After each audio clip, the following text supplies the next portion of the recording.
नमस्कार सभी को दोस्तों। और थोड़ा सा वीडियो में विलम्ब हो गया था।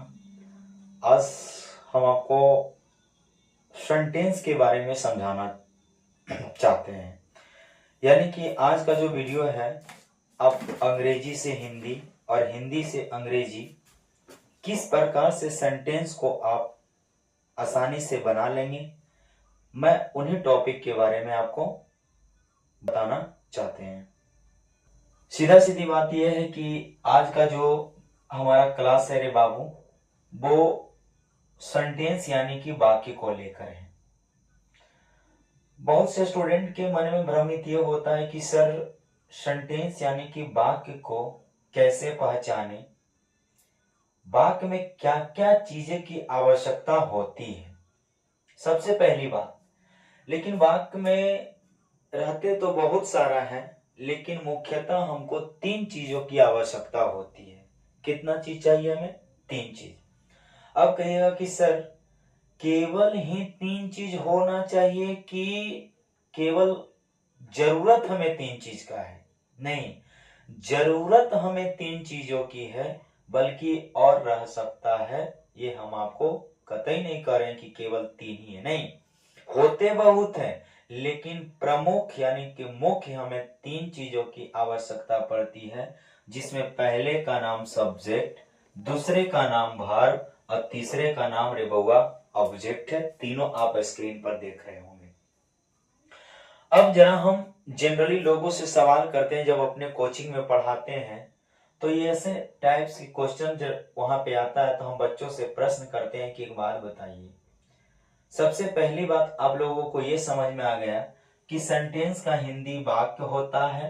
अब वाक्य के लिए मुझे तीन चीजों की आवश्यकता पड़ती है, जिसमें से पहले का नाम सब्जेक्ट यानी कि हिंदी कर्ता, दूसरे का नाम वर्ब यानी कि हिंदी क्रिया और तीसरे का नाम ऑब्जेक्ट यानी कि हिंदी कर्म है। एक कॉम्प्लीमेंट आता है, उसके लिए मैं अलग वीडियो बना दूंगा, लेकिन पहले आप इस चीजों को आप समझिए। अब हमारा क्वेश्चन आपसे भी है, जो हमारा वीडियो आप देख रहे हैं, कि तीनों पार्ट में सबसे महत्वपूर्ण पार्ट कौन है? सब्जेक्ट है कि वर्ब है कि ऑब्जेक्ट है, या तीनों का रहना अति आवश्यक है? मेरा कहने का मतलब यह है मेरे दोस्त, कि सेंटेंस होने के लिए तीन चीजों की आवश्यकता तो पड़ती है, सब्जेक्ट वर्ब ऑब्जेक्ट, लेकिन क्या सेंटेंस होने के लिए तीनों को रहना जरूरी है, या दो मिलकर भी सेंटेंस बना देगा, या केवल कोई ऐसा व्यक्ति है जो अकेला खड़ा रहेगा और वो सेंटेंस बना देगा? जरा गौर करिएगा। हम लिखते हैं सब्जेक्ट के जगह पर या तो सब्जेक्ट कोई नाउन होता है या तो प्रोनाउन। हमने लिखा राम, हमने लिखा आई, हमने लिखा बी।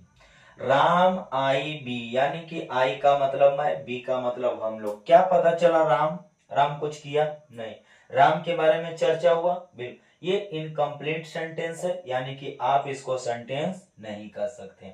इसका मतलब ये अकेला अगर आएगा भी तो सेंटेंस यानी कि पूरा कर नहीं पाएगा। अगला जरा इस पे गौर करिएगा। वर्ब का मतलब होता है क्रिया। जैसे एक बात बताओ, अभी आप हमारे वीडियो देख रहे हैं, अभी हम आपको बोले कि देखिए, समय पे हर चीज को, है ना, एक समय होता है और हर काम को अपने समय के अनुसार ही करना चाहिए। हम तुमको बोले कि देखिए पढ़ो, क्या बोले? हिंदी में केवल एक शब्द लेके आए, पढ़ो। किसी लड़का को बोले जी अरे जरा आप गाइए, यानी कि गाओ। किसी को बोले कि बउआ रे सो जाओ, किसी को बोले आओ, किसी को बोले जाओ, है ना, एक सेंटेंस बोले हैं। देखिए ध्यान से जरा, हिंदी में आओ, जाओ, पढ़ो, खेलो, नहाओ, इस सब अपने आप में एक सेंटेंस है, एक वाक्य है। ऐसे इम्परेटिव सेंटेंस कहते हैं। कौन सेंटेंस कहते हैं बउआ? Imperative sentence. यानी कि ये वर्ब में इतना ताकत है, ये वर्ब इतना स्ट्रॉन्ग है कि अगर ये अकेले खड़ा हो जाएगा तो ये अपने आप में एक सेंटेंस बना देगा। क्या बना देगा मेरे दोस्त? सेंटेंस। जैसे एक बात बताओ, फॉर एग्जाम्पल, हमने लिखा काम। काम केवल वर्ब है, ना तो सब्जेक्ट का पता है ना तो ऑब्जेक्ट का पता है, केवल एक वर्ड हमने लिखा कम, और कम का मतलब होता है आओ। अगला शब्द लिख रहे हैं गो, गो का मतलब होता है जाओ। अगला शब्द लिख रहे हैं TEACH, टीच का मतलब होता है पढ़ाओ। अगला शब्द हम लिख रहे हैं रे बउआ READ, रीड का मतलब पढ़ो। अगला लिख रहे हैं LIKE, लाइक का मतलब होता है पसंद करो, लाइक का मतलब पसंद करो। जितना हम 3-4 शब्द लिखे हैं, इस शब्द पर जरा आप गौर करिएगा कि अपने आप में ये एक सेंटेंस है, ये एक सेंटेंस के रूप को ग्रहण करता है। कम का मतलब आइए, अब हम किसी को बोले कम मतलब आइए, तो आने वाला कोई न कोई विद्यार्थी होगा, कोई न कोई आदमी होगा, और जो काम करता है उसी को हम लोग सब्जेक्ट कहते हैं। इसका मतलब इसमें सब्जेक्ट भी आ गया। अब मान लिया जाए कि बउआ दोनों मिलकर ये काम किया है, तो उसमें क्या है, हमको यहाँ पर दिख नहीं रहा, लेकिन जब हम बोल रहे हैं सामने वाला को, हम आपको बोल रहे हैं आइए, जाइए, गाइए, तो जिसको हम बोले गाइए, गाइए, तो जिसको हम बोल रहे हैं समझ रहा है कि सर हमको बोल रहे हैं गाने के लिए, तो बात का सब्जेक्ट तो ऑटोमेटिक हो गया। लेकिन इसमें क्या होता है कि सब्जेक्ट को हिडन कर दिया जाता है, मतलब छुपा दिया जाता है। तो ये अपने आप में एक वर्ब है। तो अगर आपसे कोई पूछेगा कि बताइए सब्जेक्ट, वर्ब, ऑब्जेक्ट, ये तीनों में सबसे स्ट्रॉन्ग कौन है, सबसे इंपॉर्टेंट कौन है, मोस्ट इंपॉर्टेंट कौन है, तो जवाब आपका होना चाहिए वर्ब। क्या होना चाहिए मेरा दोस्त, वर्ब। क्योंकि अब ये कारण आपको पता चल गया कि वर्ब जो है वो अपने आप में एक सेंटेंस पैदा कर देता है। क्या पैदा कर देता है जी, सेंटेंस पैदा कर देता है। अगला जरा हमको बताइए क्या सर, अब 1 नंबर में तो ये आ गया, अब बताइए 2 नंबर में। तो 2 नंबर में बउआ ये आपका सब्जेक्ट काम करता है। कौन काम करता है, सब्जेक्ट। अब यहीं पे बढ़िया से समझते चलना कि सर सब्जेक्ट का हिंदी होता है कर्ता। कभी कभी हम लोगों को सब्जेक्ट को पहचानने में ही दिक्कत होता है कि सब्जेक्ट को हम कैसे पहचाने। जरा आइए हम आपको इसको डिटेल में हम आपको पढ़ाते हैं। देखिए, सब्जेक्ट यानी कि हिंदी कर्ता। अब कर्ता का मतलब कि जो काम को करे। जिस भी वाक्य में अगर कोई भी, जैसे हम बोले कि मैं पढ़ा रहा हूं, आप मोबाइल देख रहे हैं, मैं पढ़ा रहा हूं, आप हमारी वीडियो देख रहे हैं, पिताजी आपको पीट रहे हैं, मोहन बाजार जा रहा है। जितना सेंटेंस हमने बोला है, सभी के सभी सेंटेंस में बउआ रे कुछ न कुछ काम हुआ है। जैसे मैं पढ़ा रहा हूं, तो काम क्या हुआ, पढ़ाना, लेकिन पढ़ाने वाला कौन, मैं। आप वीडियो देख रहे हैं, काम क्या हुआ, वीडियो देखना, लेकिन देखने वाला कौन, आप वाक्य का सब्जेक्ट हो गए।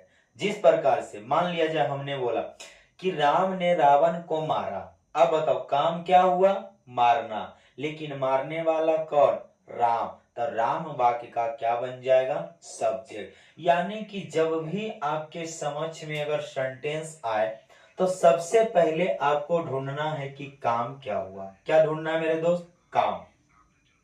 अगर काम आपको मिल जाए, उसके जस्ट बाद में आपको देखना है कि जो काम हुआ है वो काम को करने वाला कौन है, और जो काम को करने वाला होगा वही हमारा वाक्य का क्या बनेगा, क्या बनेगा, सब्जेक्ट। आप लोग देखते होंगे हम लोग कि हमारे सरस्वती पूजा को आप ले लीजिए उदाहरण के तौर पे, कि जो सरस्वती पूजा में चंदा तसीलता है, मूर्ति लाने का काम करता है, यानी कि जो सारी चीजों को जो देख रेख करता है, उसी को हम लोग पूछते हैं, हमसे पूछता है कि एक बात बताओ तुम्हारे दोस्त में इस सरस्वती पूजा का कर्ता धर्ता कौन है, तब नाम लेते हैं, अरे हमारा दोस्तवा वो रमेशवा है। कौन है जी, रमेशवा है।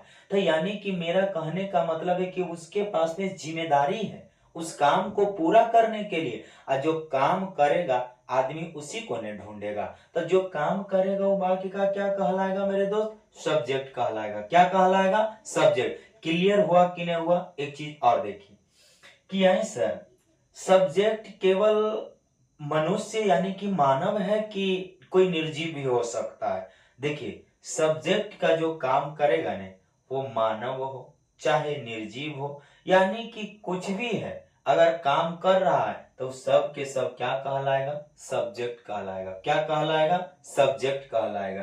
तो यहाँ पे आप दोनों लेके चल सकते हैं, यानी कि निर्जीव भी होगा और सजीव भी होगा। आगे जरा हम गौर करते हैं भार्व की तरफ कि सर अब भार्व को कैसे पहचानेंगे।